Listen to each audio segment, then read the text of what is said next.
The Nidhogg is the giant black dragon on the mural, but this giant shadow monster here isn't Emu, it's actually Nika. And as we see in this panel here in Elbaf, the god of war himself wielded its power to battle against Nika. Or did he actually? Did he instead actually clash with Joyboy? And did they end up forging an alliance to use their titanic powers to fight Emu during the Void Century?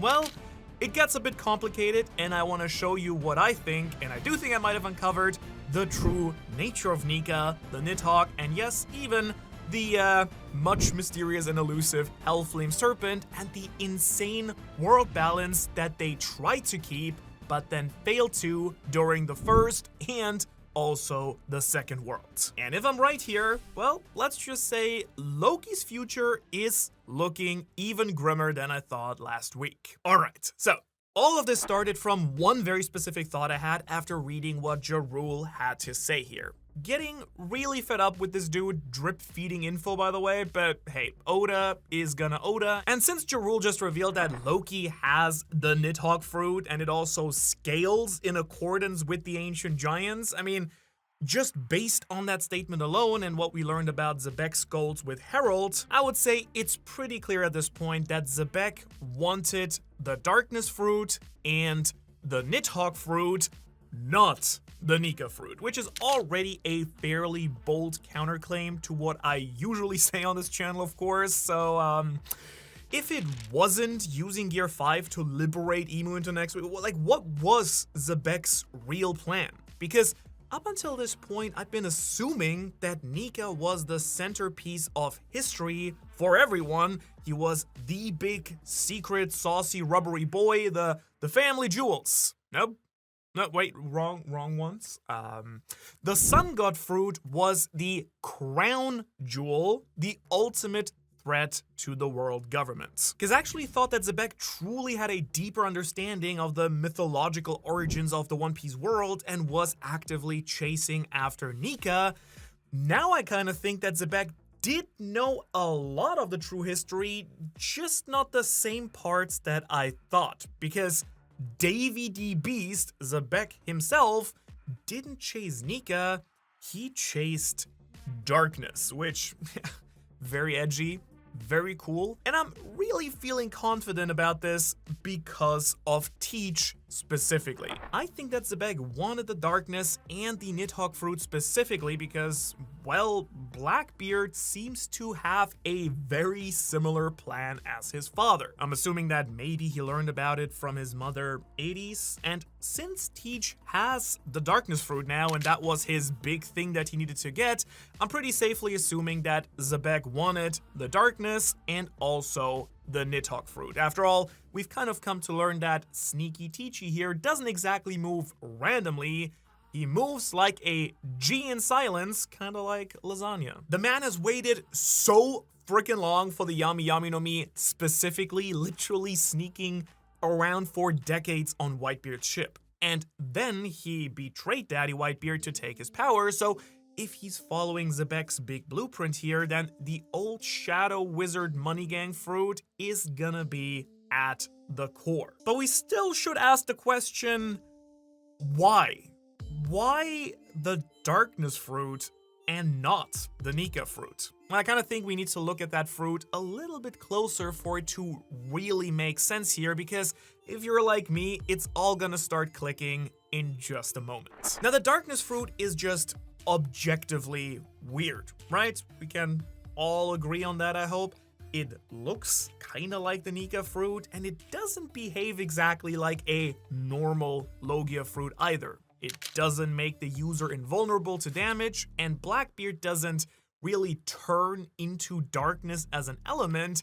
He very much is harnessing it. His attacks also, funnily enough, are all tied to the words and themes of liberation and that of a dead star, black holes, right? And his darkness also appear as this weird shadow fire, etc. Why is that? Especially thanks to the Nika fruit, I think recently the Yami Yami no Mi has just started to feel way less like a Logia and much more like another universe-breaking type of fruit instead. I mean, there have been a lot of ideas about moon god fruits and, you know, Blackbeard being another one of the gods.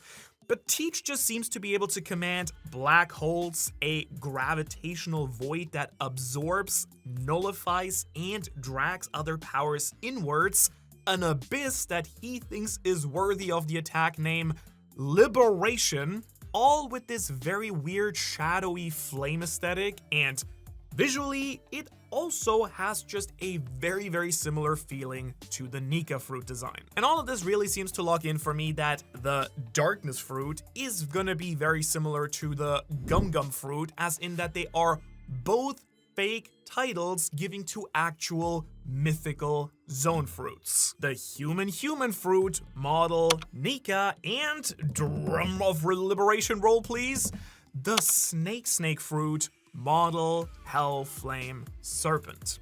Sure, it kind of seems weird and not super clear at first, but let me explain to you. The connection is very much there. First off, please consider the fact that the Hellflame Serpent shrouded the world in darkness and fire, the same abyssal dark fire that we probably are seeing Emu use as well. And then just look at the darkness that Blackbit is using, which is literal dark fire, which could just very simply be hell flames. I mean, he's fighting against Ace, fire versus dark fire, basically. And I really don't think it's super crazy an assertion to say that Teach himself could have a mythical zone fruit just like Loki and just like Luffy. In fact, especially after the Gear 5 reveal, I think I've been kind of betting on it. Just, you know, my mind never went towards the Hellflame Serpent. And it all really kind of falls into place as my theory continues, as you hopefully will see and agree. So I'm just gonna ask you to do me a quick solid here. For the rest of the video, let's just operate as if Teach holds this legendary zone already. I think you'll agree by the end, but it just will, you know, work way better with the video. So just make the assumption and then you can revisit if you think it's true or not at the end. All right, so assuming that Teach has the Hellflame Serpent fruit, that would explain, of course, why he'd want the Darkness fruit, but what about the question of why the Nidhogg fruit and not Nika? Well, for starters, to be fair, it does seem like Xebec seems sort of unaware of Nika even as a figure. I mean, in chapter 1166 here, he all but goes, who dat? When Loki mentions Nika and then says, no, that sounds like your dad to me. Which all but kind of confirms to me that Xebec wanted Harold to eat the legendary fruit of Elbaf, which is of course the Nidhogg fruit, and he somehow knew the crazy lore drop that we just got in this latest chapter. As Jarul just so casually and kindly confirmed to us, this guy has been dropping some stuff recently, the Nidhogg fruit needs specifically an ancient giant to wield it at its full max potential. It's just, again, an insane random thing to just drop that does confuse me a little bit, but hey, go off, Oda. I mean, it's kind of a little bit weird, I will say. I had this thought and I kind of got into a little bit of a very unnecessary discussion about this with my team, where I was like, okay, in my head personally, so far I always thought that a devil fruit transformation would kind of adapt to your body size. Okay, let's just take the Nidhogg fruit. Like, what he's basically saying, Jarul, right, is that if Loki eats it, he's an ancient giant, it's gonna be super, super crazy big. But what if, like, Ors had eaten it? Would it have been even crazier? Like, is there, like, a scaling factor, 10x or 100x, right? Like, does Ors go even more crazy? Like, again, where they say, like, oh, the entire sky goes dark with a real ancient giant. Or, you know, what if a Tontata ate it? Would it just be, like, kind of, like, small, like one of the dragons on Punk Hazard, or even smaller than that? The thing is, let's take, like, the most boring, random, regular zone fruit. Like, let's take Dalton's bison fruit. If Loki eats that bison fruit, does that not scale with him? If Leo eats it, the Tontata, does that not scale with his size? Like, do you know what I mean? Like, if Loki transforms into a bison, does he just shrink dramatically, or does that still scale with him? Because I don't understand why this makes this fruit special compared to other zone transformations. But I don't know. It's kind of weird. If you can explain it to me, please do. Probably not the thing to lose too much time on, just something I just can't wrap my head around, really. Anyways, this really implies that maybe Xebec was after the Hellflame fruit for himself because he only knew about the Hellflame Serpent and the Nidhogg.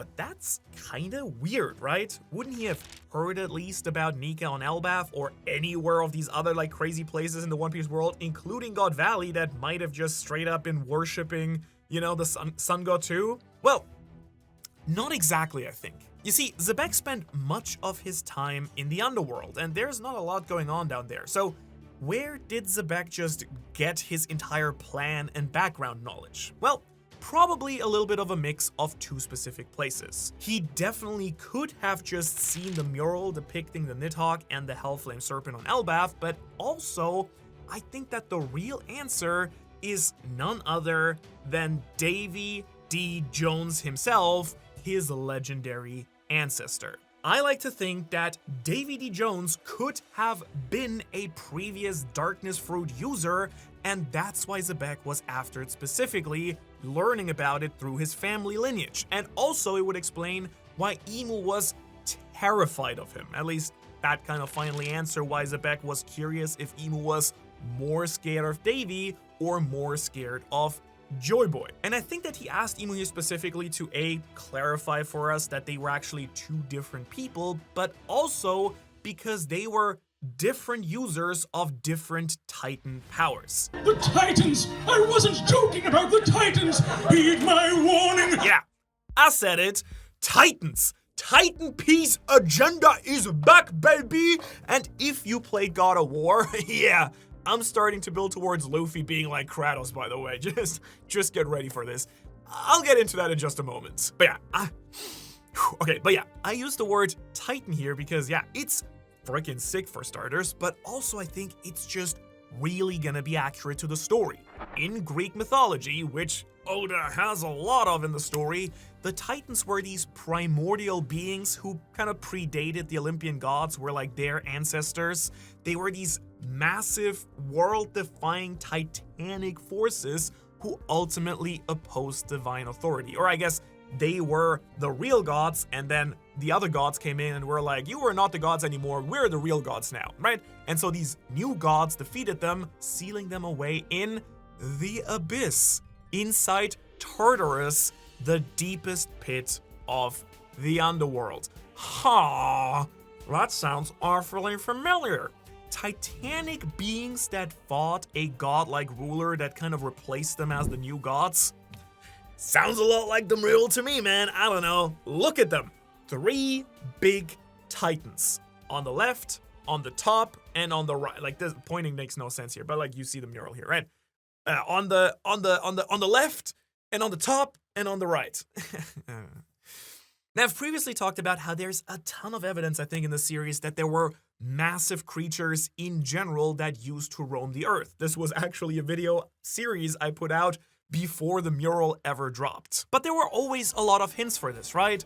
The giant weapons, the skull on Onigashima, Zunisha, the Sea Kings, and obviously then the mural depicting these ancient, massive creatures. So to me, it kind of has been starting to feel like before the 4 gods started their rule over the One Piece planet, this blue planet was originally home to these massive beasts that likely existed during and before the first One Piece world. And let's be real, if I caught on to that, then surely Xebec, the dude who knew about Imu, literally knew about that stuff too, right? Honestly, Xebec being key here kind of makes sense too, since his whole theme is basically hell-based destruction of the gods. I mean, the devils, right? I mean, come on, he names an attack literally Pandemonium, which in Paradise Lost is the capital city of hell. His wife happens to be named Hades, the goddess of chaos and strife, another primordial force in Greek mythology, and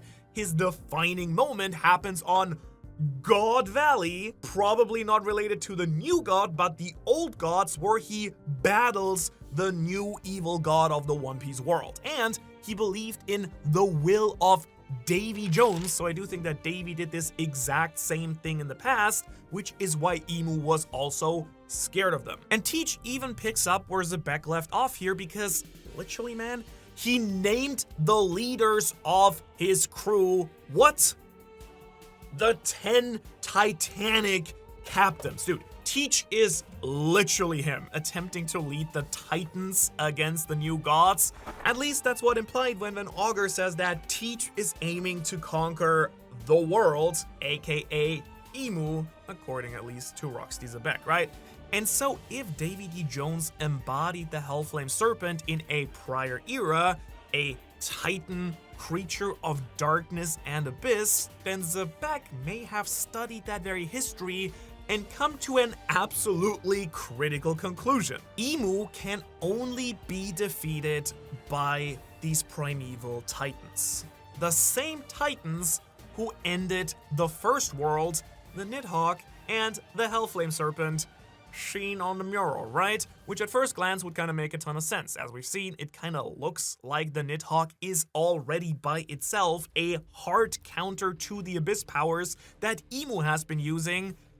Is this because the Hellflame Serpent is attached to the Abyss? I don't know, maybe. Maybe there's like a rock, paper, scissors thing going on with the Titans here. And so with the combined powers of the Abyss from the Darkness Fruit and the Nidhogg's electricity that shatters the Abyss immortality, Xebec thought that he'd be able to destroy Emu, or maybe all these Titans are just tied to Tartarus, aka the Abyss themselves, and because they follow the same Abyss rules as Emu's power, or maybe Emu draws their power from, maybe they're just immune to it or can just override it straight up. I mean, I like it. He kind of cooked, but he also effed, man. Like, he thought he cracked the anti-god equation, and he might have darkness to consume, lightning to shatter, 2 Titans to overwhelm Emu's control, but he was very clearly too early since he didn't have the fruit. Itty's actually quite literally just said that here, and we didn't even see him doing spooky, scary, dark powers on God Valley anyways, but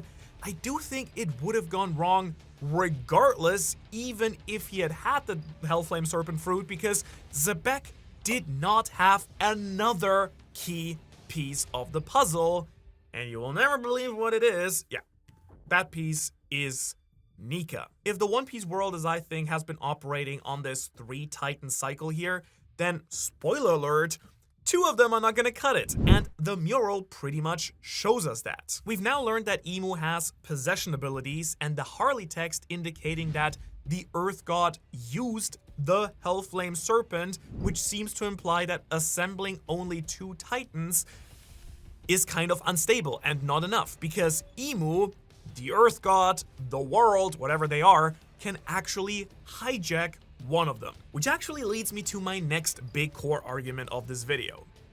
Emu used the Hellflame Serpent to defeat the Nidhogg and Nika in the first world. And I do think that Emu has historically always possessed a different Titan in each single One Piece world. And if that's true, then Xebec's plan was still very much incomplete. He done thought the Hellflame plus Nidhogg was enough, but even if he did get his endgame powers that he wanted, Xebec should have still failed because he did not know he also needed the Nika fruit, since he somehow didn't know about Nika, or maybe he just didn't believe in Nika, or he didn't like Nika, which we'll get to in just a moment too. But I do think that this plan will change in the modern era, because for the first time in literal centuries, all 3 Titan fruits are now active and not possessed by Emu. Luffy is Nika, Teach wields the Hellflame Serpent, and Loki is Nidhogg. And before we jump the gun here, I get it, sounds a little bit nuts, and quite frankly, it's not quite solid enough yet here, and I kind of think there's an even bigger issue that's forming if this theory would actually turn out to be right, okay? And just to address that and to make it clear, we kind of need to look at what happened the last time that the Titans might have challenged Emu. Because the pattern does suggest that Emu has been 1 move ahead each single era and is currently a step ahead yet again. God damn it, Moo. Oh, what are you doing? So, what we've currently got going on is that Loki is Nidhogg. Blackbeard could be the Hellflame Serpent, and we do know that Luffy is Nika. 3 fruits represent 3 primordial forces, and that number 3, I think, is very essential, because in almost every major mythological system, triads represent stability. creation, destruction, rebirth, sky, sea, underworld, Zeus, Poseidon, Hades. And even in Norse mythology, I wanted to make a video just about knots, like the Celtic knots and stuff like that, where the triad is also one of the most important ones. My team was like, no one's gonna care about some, Celtic knots, but it's there as well, just so I had a chance to throw it out there. So, why am I then so certain that Nika, the sun god, is not a god, but instead one of the titans? Well, great question, totally valid, and my answer is that Nika was both. Yes, we're gonna have the cake and eat it too, which I actually would like to do. I've been dieting, feeling good, I've been getting to my target weight, but I would really like to destroy a cake at this point. I'm very hungry. But yes, Nika can be both a god that betrayed the other gods, establishing himself as the third legendary titan, or a titan who once allied with the gods only to betray them in the 11th hour, once again becoming the enemy of the gods, since he himself would have been a godly traitor. I'm not sure if you remember this, we talked about this in like 1 or 2 videos. It's not in the English translation of the Harley text, but in the Japanese original, where it's written by Oda, the sun god in the Harley text is the only of the 4 gods who's written in quotation marks. It's the sea god, the forest god, the earth god, it blah blah blah, but it's always the sun god. Very weird to kind of like write only that one in quotation marks, I think. So maybe in a very Prometheus-like way, the Lightbringer, the one who brings fire, the devil, by the way, also, enemies of the gods. Nika might have betrayed the gods and given fire and the forbidden flame and liberation to the world, to the enslaved. Just to catch you guys up if you aren't a little silly myth head like me, Prometheus in Greek mythology was a titan who sided with humanity against the Olympians, the Olympic gods, Zeus, etc.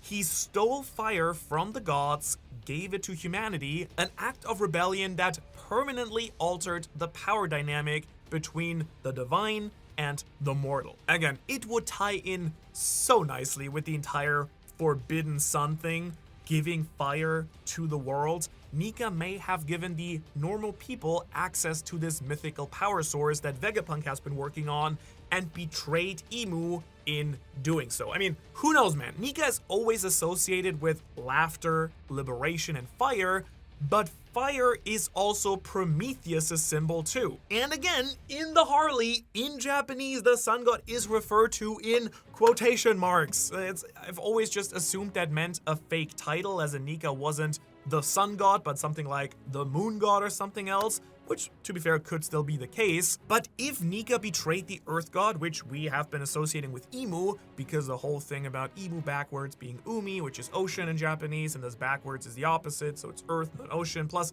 Imu is Zawardo, right? So what if Nika was a titan, since he was a traitor, a godlike angel from the moon, something that we actually saw in NL's cover story, and he then became a titan when he acted in the people's interest, not Imu's. I mean, I think that could at the very least work. It's not perfect and probably not how Oda would do it precisely, but I think you can kind of see what I'm going for here, right? And to me, based on the 3 figures that we see in the mural and the Harley text, I do think that it's clear that those 3 titans represent the Ds, the devils, right? Those who oppose Imu, the Nidhogg, the Hellflame Serpent, and Nika. Also, a fun little side note is that it would also give a great basis for the 3 models of Devil Fruit, since kind of each of their individual powers line up with a core branch of Devil Fruits. The Nika fruit seemed like a Paramecia, the Darkness fruit seemed like a Logia, and considering, the Nidhogg scales, depending on the user, it might have seemed like a normal, regular, boring zone until Elbaf, the god of war, actually ate it and became the giant dragon who blocked out the entire sun. Right?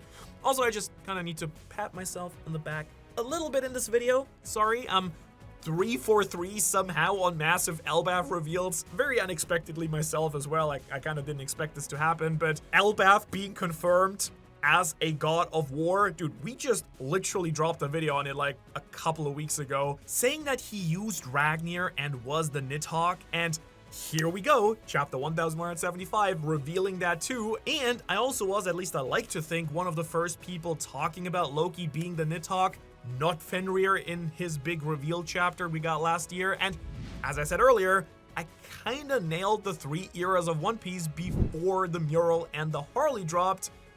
Again, I mean, just a little, just because we as a team were very happy that this happened and we didn't expect it, especially the god part. I was kind of like, okay, it sounds like there might be an Elbaf god, but it didn't feel like Oda was going there. Well, I was wrong. He went there, and I'm very happy. Like, again, I know I'm wrong a lot of the times, but you know, sometimes, comment section, just sometimes, occasionally, I'm a little bit right. Anyhow, back to my Titan agenda. Enough blowing myself here. This could even line up with the D-Clan thing, right? As there are the people of the Half Moon and the Moon in the Harley text. I've of course also long theorized that this refers to half races and full races, especially with half races like the Buccaneers becoming more and more relevant. So what if the people of the Half Moon are the hybrid races, kind of based similarly, you know, on the Nephilim in the Bible? By the way, just a quick note, I'm actually just throwing this into the video as I'm recording right now because my team and I actually came to this idea yesterday, and then like a day later we saw a comment just posted on the video I dropped today as I write this, and they pointed that very same thing out. So nice, man. Sick wavelength. Applause. Very happy. So I do think there is evidence for 3 races and that they could be these 3 clans that could have descended as hybrid Titans and humans, kind of, you know, the Nephilim being these mixtures of the fallen angels who mated with human women and creating the giants, right? And then maybe more from the gods. I mean, for Titan half races, I think the ancient giants would clearly be tied to the Nidhogg, as they are tied to Elbaf. They could be hybrid descendants of giants and Nidhogg, creating ancient giants with the big scary horns and the lineage factor synergy with the Nidhogg fruit and everything. For Nika, I think the most obvious choice would be the Mink race, right? Who look like Year 5 straight up when they go into their Sulong forms and were seemingly saved during the First World, as the mural depicts, as the, you know, animals going on the boat. They would then be a descendant race tied to Nika, and I really like this idea personally, especially if Nika's actual role is a moon god who adopted the sun god title after he decided to be all about liberation. Moon Titan vibes, I guess. Actually, I have like a little side rant for this one too. Sorry, I know I'm like getting so excited about this chapter because there's so much to talk about, but I've been recently, I think I told you guys already, rereading a lot of not rereading, just also like for the first time reading a bunch of Japanese ancient mythology, like the most popular ones. And one thing that comes up quite a lot is the bunny, especially the moon bunny, who's, you know, very important in both Japanese mythology and in Chinese mythology. And the idea is basically where like we in the West kind of have this image of the man in the moon when we look up. In Japan, and in China also, like they see a bunny. Now in Japan, he is making mochi. In Chinese mythology, where it originally comes from, he's actually making the elixir of life that gives you immortality. Now this ties, of course, a lot into like the Naruto stuff and like the Moon Princess shenanigans. But it's kind of interesting that we have an animal tribe tied to the moon in One Piece 2, you know, that awakens its powers there. We had Carrot, who was a rabbit, not a bunny, but would be kind of crazy if Carrot specifically had been foreshadowing for an actual primordial bunny, you know, mink, like progenitor creature thing that was Nika, that actually had this crazy bunny form from the moon and, you know, then got corrupted into this like titanic beast. I don't know, just a fun thing, just because I've been like kind of scratching my head. It feels like something Oda seems to be hinting at with like certain things, but I couldn't really place it. So maybe you have a better idea. Maybe it's not Nika, something else, but just wanted to throw the idea of the moon bunnies out there because I've just been running into them in all these Japanese myths. Coming back to the video, as for the Hellflame Serpent descendants, the clear choice for me with their supposedly weird bodies and odd strength is the Davy clan. I mean, maybe they've got like big snake wieners too or something. Maybe you've got a better idea for them. Leave those in the comments too if you have any. But once again, I think it's important to remember NL's cover story, where it's revealed that the sky races came from what we call the moon, but may have just been a smaller planet that then ran out of resources. In their ancient world, the blue planet could have been a moon too, and thus the people of the moon and of the half moon are the people on the planet. Just a fun idea, not confirmed, just something to throw out there. Okay. So admittedly, I kind of veered off a little bit, of course, here. I just realized, so let's get it back to the core of this video. Hopefully everything I talked about, though, with the betrayal, the mural, the Harley text, helps you see why I think that Nika could be the third Titan that Xebec actually forgot about or didn't want to have and, like, was scared of. How does this all apply to the modern, current era with Luffy, who clearly seems to make Nika the most important of the three? And what does it mean for Luffy, Teach, and Loki specifically? Also, what about all the stuff from the second world? How did all that connect with what I'm saying if we saw Joyboy as Nika and presumably this Elbaf god figure as Nidhogg fighting Emu? Did Emu possess the darkness / hellflame serpent fruit again? I mean, that kind of makes no sense, right? Based on their big, weird, winged demon form that we see in the mural.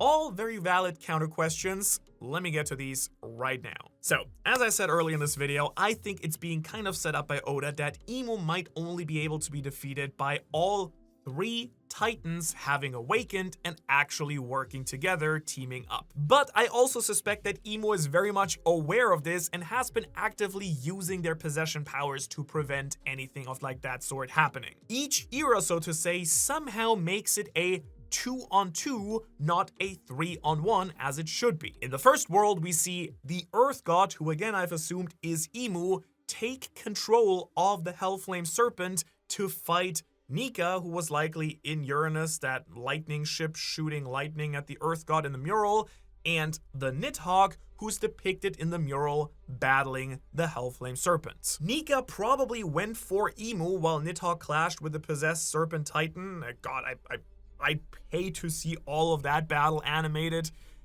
Give me first world movies, please, Oda. I want them so badly.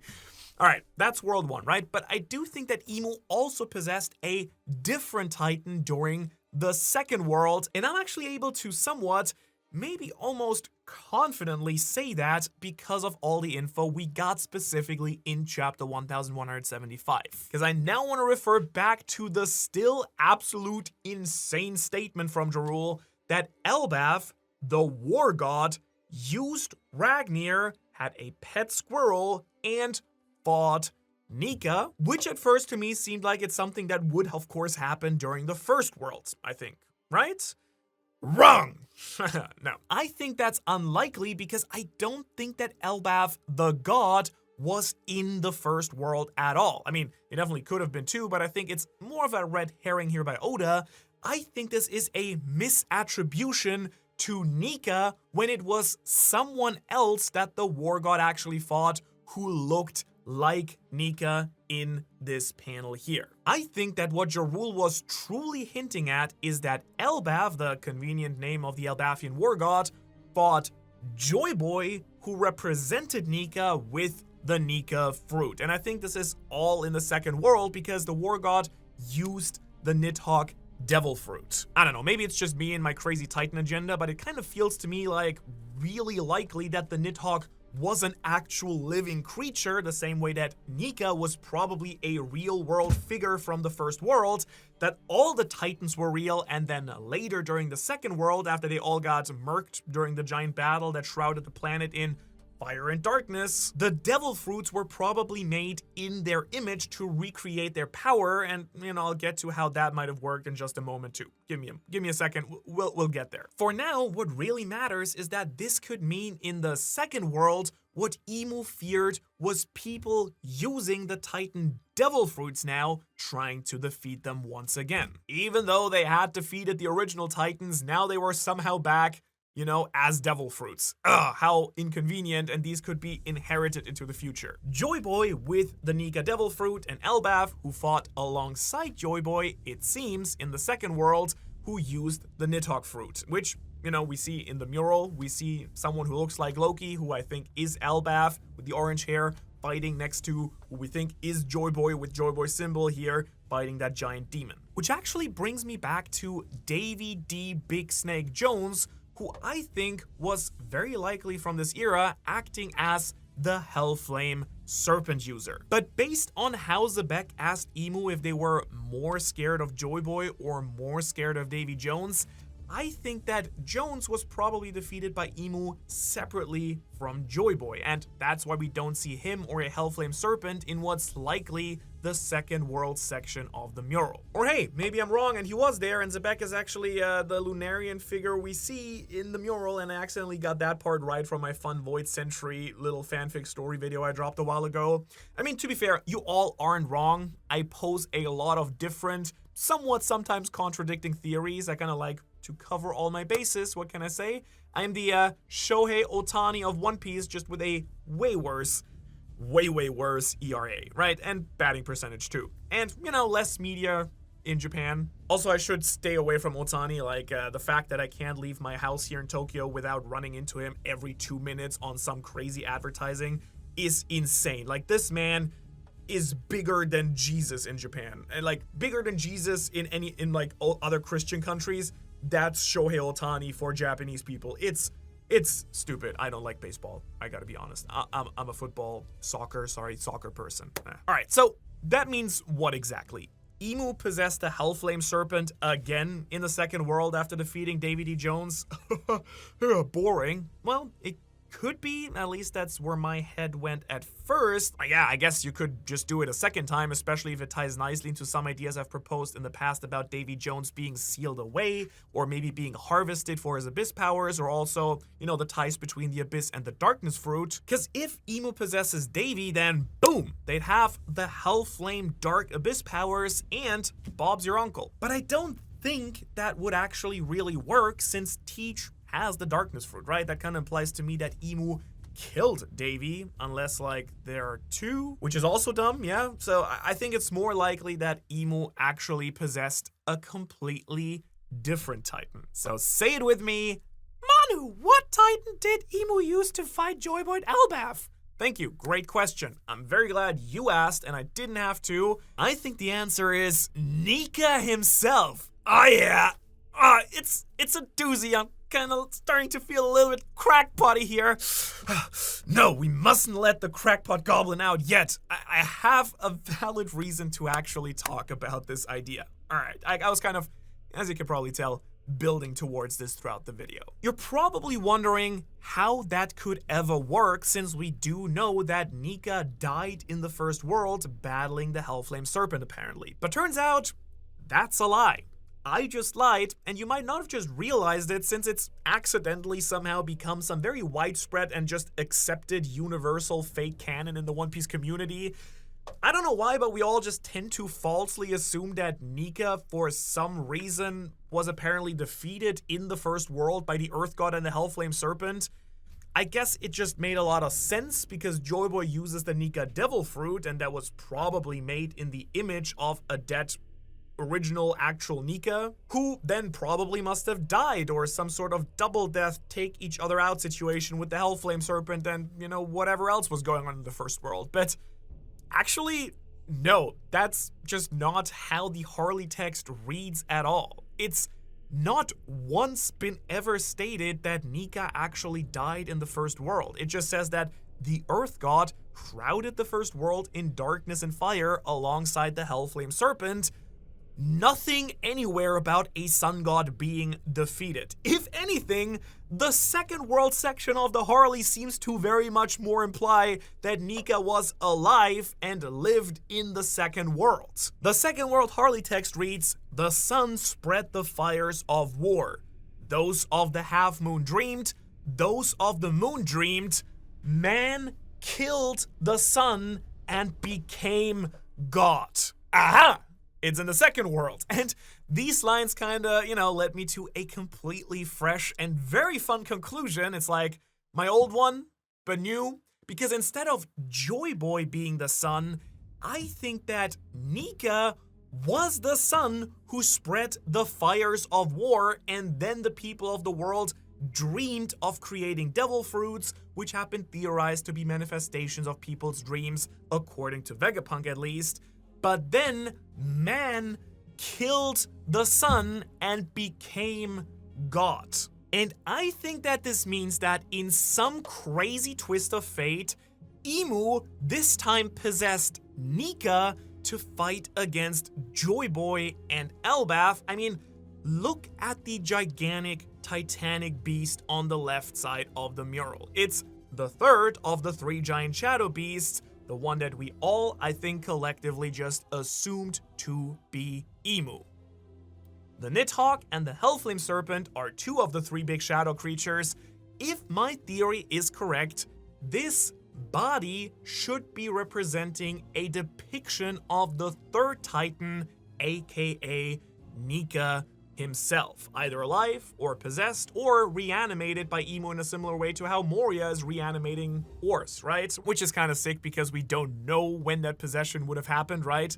The sun who spread the fires of war could be like multiple options. Was it Nika spreading war because he was already possessed? Was it Nika spreading the fires of war against Emu before he was possessed? Was it maybe Joyboy as the new sun spreading the fires of war to fight Nika or to fight Emu, who hadn't yet revealed his trump card, the giant Titan body of Nika? And the best part is that all of this still works with Joyboy having the Nika devil fruit, because it actually seems to imply, at least to me, that man dreamed of a way to defeat Nika, and that's what created the Nika fruit and the Nidhogg fruit.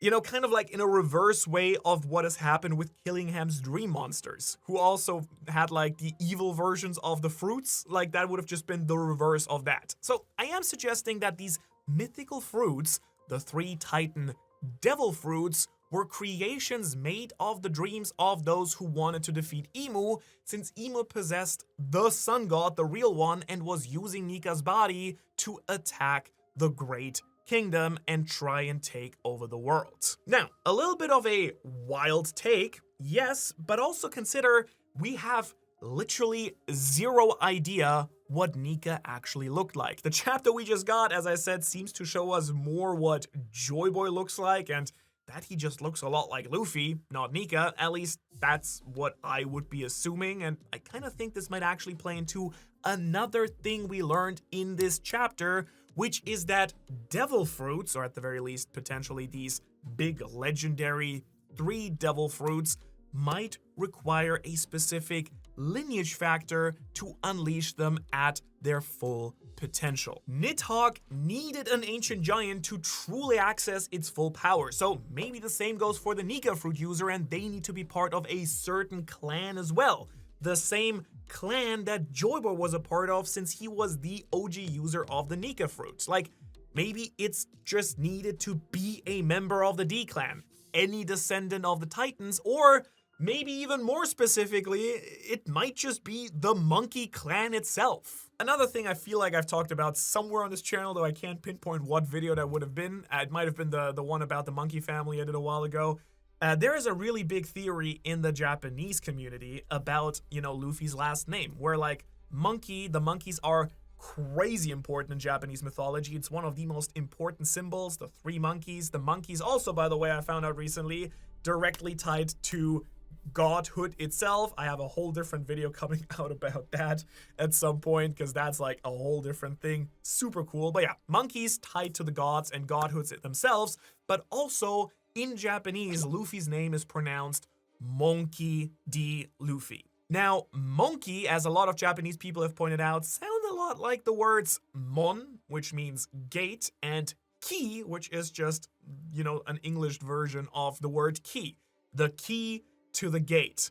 Monkey D. Luffy, that could what actually be kind of foreshadowing here that, like, what makes the monkey clan so special. Like, I think all don't need to argue that this family has been hiding some crazy secrets similar to like the Davy family, right? Like there is something special going on with them, where like Dragon, Garb, Luffy, these are all insane characters, not normal in any sense of the word. Ironically, it would have actually been a really great explanation also for Roger laughing when he actually sees the One Piece 2. Like, seriously, imagine if the One Piece does in some way explain the true history and reveal that a Monkey Clan member actually needs to wield the Nika fruit.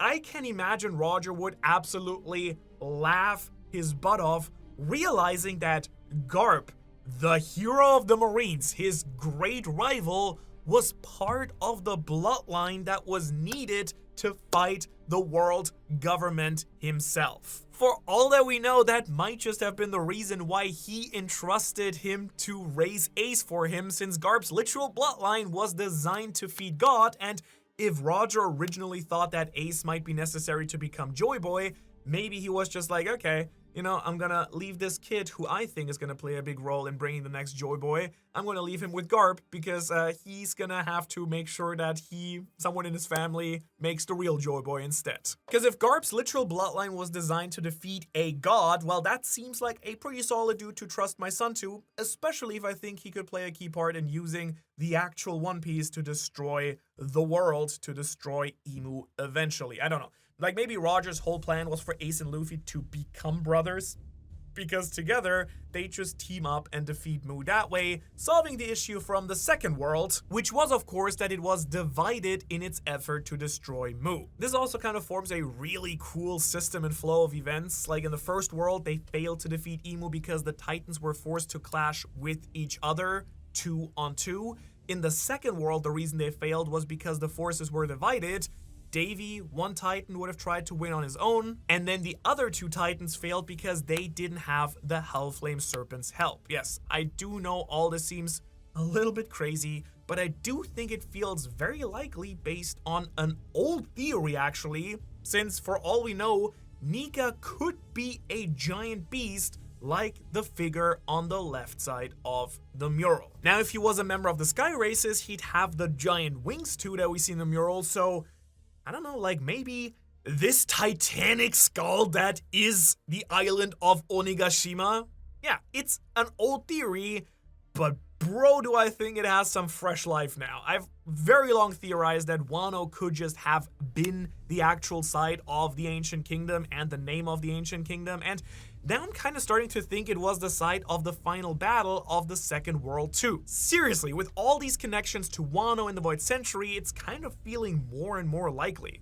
Consider that Pluton is buried here. The Galela probably were frozen in ice here before they got to Punk Hazard, just like Ors, who seems to be a member maybe of the Galela. It does feel like Kozuki Moria dug them up from the frozen land of Ringo, which is known as the land of ice where bodies never decompose, right? Not to mention that Wano is the place that the poneglyphs were literally created. So is it actually that crazy to say that maybe Onigashima was the place that Nika was killed and his skull formed the giant castle that Kaido then later used, who thought himself to be the next Joyboy or Sun God? I mean, depending on what thumbnail won for this video in the A/B test, you can see where my head was with this idea at least, right? Like, the skull of Onigashima does look like the beast we see on the left side of the mural, with the horns and the immense scale. So my thought is that Emu attacked with Nika before Joyboy's faction could build its first strength, which caused them both to defeat each other, and there was just no clear victor. A surprise attack that led to the complete destruction of the Second World, since Joyboy and Davy didn't team up. Had they, all three giants would have been actually brought together, but since I think Davy was defeated separately, the Second World was absolutely screwed. Or maybe Elbaf, the war god, also got into it with Joyboy, and that caused some other big problems, right? If it's not quite clear to you yet, I really think that you need all three Titans to actually have a chance to defeat Emu, and luckily all three would be up and moving in the modern era right now. However, as much as I hate to say it and be that guy after like throwing all of this at you, I don't think it's gonna be quite that simple. All right, very quickly, sorry for coming to you after recording this video already. I just realized something looking at the panels. Just to put it in here for completion's sake, while I still absolutely love the idea and I'm still very much on board with the Nika thing, I do think that Onigashima specifically could be the big monster we see in the mural, could be Nika. But kind of looking at the shape of the horns and looking at Elbaf and the shot we get of him in this chapter, it could be him as well for all that we know. I mean, if he had Loki's devil fruit, maybe he was even bigger. Now, was Elbaf the size of an entire island, that his head was the size of an entire island? Maybe if he was like Orsis forebear or something. That could be the case. But yeah, just something that kind of stood out to me looking at it now and thinking back to it. It could be just Elbaf's skull as well, but that would still make my point. The battle could have happened in Wano, and whether it was Elbaf or it was the Nika monster thing we see in the mural, like either way works. Just wanted to point that out just because, that could make sense as well, I guess. So, if the pattern we've talked about and that I've laid out in this, boy, this is a long video, sorry for that. If Imu has possessed a different Titan in each world, well then the third world's game board has all the pieces out already, and Imu's big move is already really clear. In world number 1, the Hellflame Serpent, the real one, was the final boss. In the second world, Nika himself would have been the final boss, the real original one, which means that in the third world, there is one Titan that has not yet been controlled by Imu, Nidhogg, aka Loki. And I'm really thinking that Oda showed us Imu's actual body getting riled up at the sight of Loki to really hammer that in this chapter. I mean, literally, Imu looks directly at Loki and says, so you've been hiding on Egghead this entire time, Nidhogg. Dude, Imu is stuck in the past, dead naming the Titans. But also, Imu isn't curious, they know it's the Nidhogg, and they kinda seem low-key excited that they finally found it. And more dangerously for the old Straw Hat gang, it implies that Imu knows exactly what the Nidhogg is actually capable of, and may have been waiting for it to finally show its ugly mug. The cycle of Titanic possession would logically conclude with Imu attempting to control that final force that always tries and kicks its own butt. The one thing that can override the Abyssal Immortality, the most dangerous player for them right now, the Thunder Titan who blocks out the sun, the Nidhogg. And as I alluded to in my chapter review for 1174, that makes Loki the most dangerous character on the board. Straight up, man, we're seeing it even more and more now. Loki is too powerful to remain on Luffy's side. He's an ancient giant, meaning he unlocks Nidhogg's full potential. He wields Ragnir, giving him lightning and ice powers that rival a full-powered Joyboy, I think.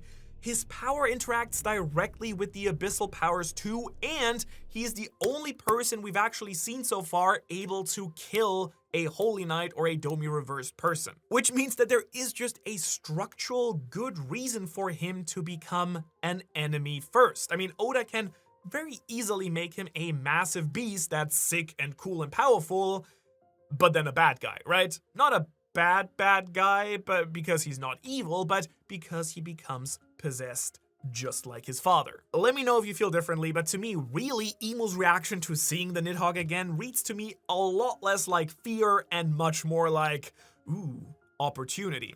Again, I might be wrong, let me know, but it kind of feels like when you get the chance to be team captain and have first pick, and then Loki is standing there for dodgeball, because nobody can dodge those. Nope, not gonna finish that sentence. And much like the first world, Imu is safe because it's a 2-on-1 fight on Elbaf.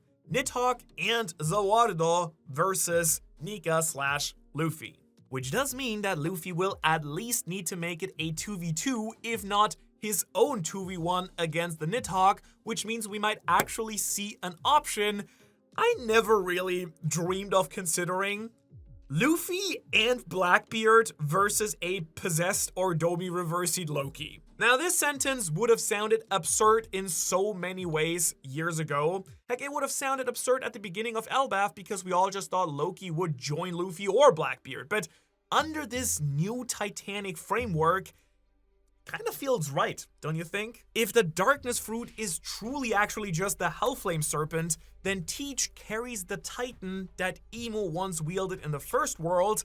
That makes him uniquely dangerous to Imu, but also uniquely resistant to the Abyss stuff? Probably. And Teach does not want to kneel to the throne, he wants to sit on the throne. And it's kind of hard to sit on the empty throne when a world-shaking dragon is defending it. So if Imu possesses Loki, Teach would literally need to team up with Luffy to have a real shot at conquering Zawardo, and Blackbeard's psychology has always been about opportunistic ascension. He doesn't seek freedom like Luffy, he seeks domination and will ally himself with anyone that gives him that opportunity. Think about it. This man teamed up with Law and Kobe in the past. He recruited a Marine Admiral for his crew, and his entire MO is really built on mutual trust for individual goals. So a temporary truce between Luffy and Teach feels just really likely if Emu possesses Loki, but also just in general, something that I feel like Oda has truly been building towards. Also,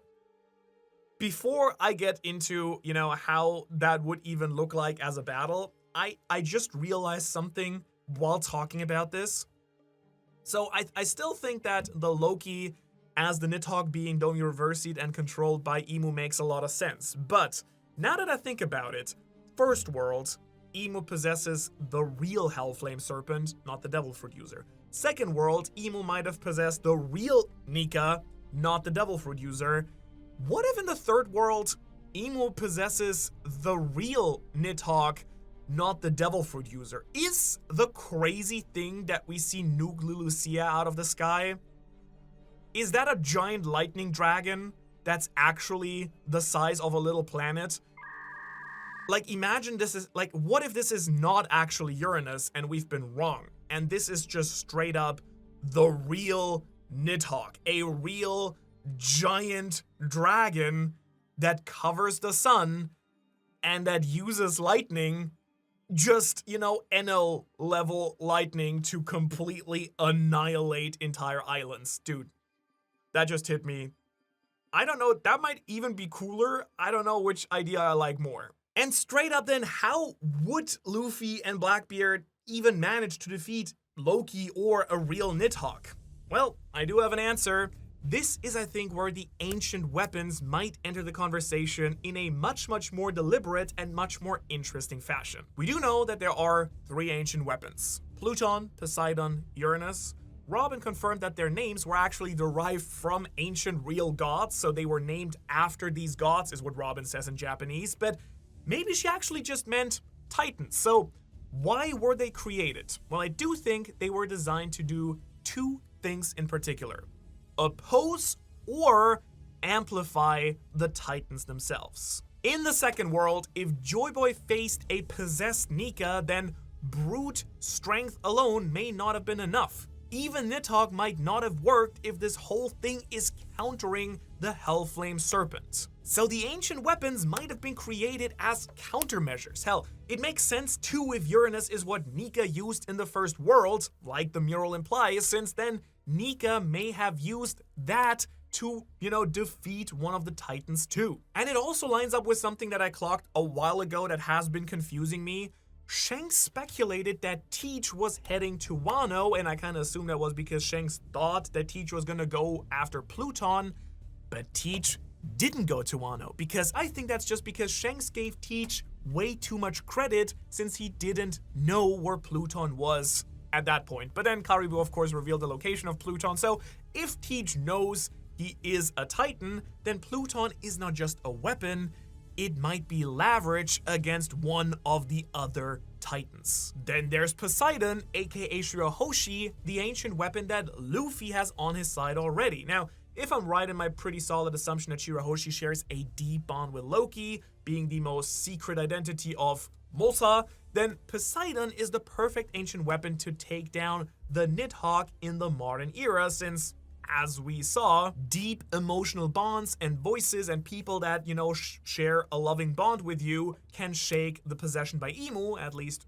Brook did that with Gunko, so maybe Shirahoshi can do the same with Loki. And then, and only then, once Loki is free, the good guys have a real shot, because for the first time in recorded history, Nika, the Hellflame Serpent, and the Nidhogg could all 3 actually stand together, not possessed, not divided, united by choice, but also a little bit by necessity. And as I said, it kind of seems like the first world fell due to a big cosmic imbalance, and then the second world fell to some sort of cultural division, basically, which means that the third world can only survive through unity. And as Mihawk said in Marineford, Luffy's greatest and most powerful and scary ability is actually his skill to make people his allies so unbelievably easily. And that's why Luffy can do what no one else so far in history could. Xebec might have tried to assemble the Titans by force, Joyboy may have opposed Imu without fully uniting the right people, but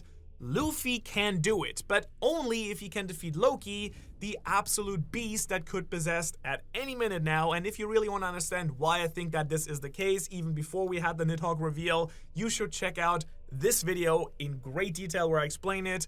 Otherwise, thanks for watching. Thanks so much to our fantastic Patreons right here. Really appreciate all of you guys. And I will see you on Tuesday. Well, we're gonna talk about something even spicier. Ooh boy, we're gonna talk about, spirits possessing objects and squirrels. Ooh.